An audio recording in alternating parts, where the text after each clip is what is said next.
कल भारत के प्रधानमंत्री आदरणीय नरेंद्र मोदी जी ने एक इंटरव्यू दिया, काफी विस्तार से इंटरव्यू दिया,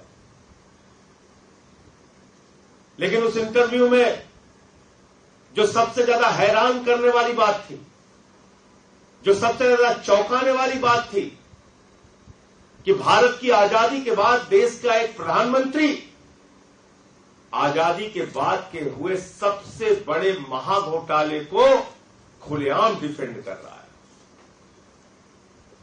भारत के प्रधानमंत्री इलेक्टोरल बॉन्ड के द्वारा भारतीय जनता पार्टी के द्वारा ली गई रिश्वत को, इलेक्टोरल बॉन्ड के महाघोटाले को, जिसमें सर से लेकर पांव तक भारतीय जनता पार्टी डूबी हुई है, उस घोटाले और उस भ्रष्टाचार को देश के प्रधानमंत्री डिफेंड कर रहे हैं। देश के प्रधानमंत्री उसके पक्ष में खड़े हो गए। इलेक्टोरल बॉन्ड पे किसने निर्णय दिया? इलेक्टोरल बॉन्ड को किसने अनकॉन्स्टिट्यूशनल कहा? इलेक्टोरल बॉन्ड को किसने अवैध कहा? किसी पॉलिटिकल पार्टी में ने नहीं कहा प्रधानमंत्री जी। भारत के सर्वोच्च न्यायालय के 5 जजों की खंडपीठ ने कहा, सर्वोच्च न्यायालय के 5 जजों की खंडपीठ ने कहा कि इलेक्टोरल बॉन्ड असंवैधानिक है और अवैध है। आपने सुप्रीम कोर्ट का भी अपमान किया।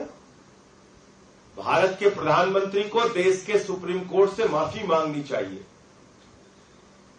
भारत के प्रधानमंत्री को सुप्रीम कोर्ट के फैसले की आलोचना करने के लिए और इलेक्टोरल बॉन्ड के भारतीय जनता पार्टी के भ्रष्टाचार को डिफेंड करने के लिए इस देश की जनता से माफी मांगनी चाहिए। खुलेआम आपकी पार्टी ने रिश्वत लिया। 3 बार आपने प्रयास किया कि ये घोटाला खुलने ना पाए। वो तो धन्यवाद है सर्वोच्च न्यायालय का कि उन्होंने कहा नहीं, देश के सामने जाहिर करो किस कंपनी ने तुम्हें कितना पैसा, कितना रिश्वत, कितना घोटाले का रकम आपको दिया है।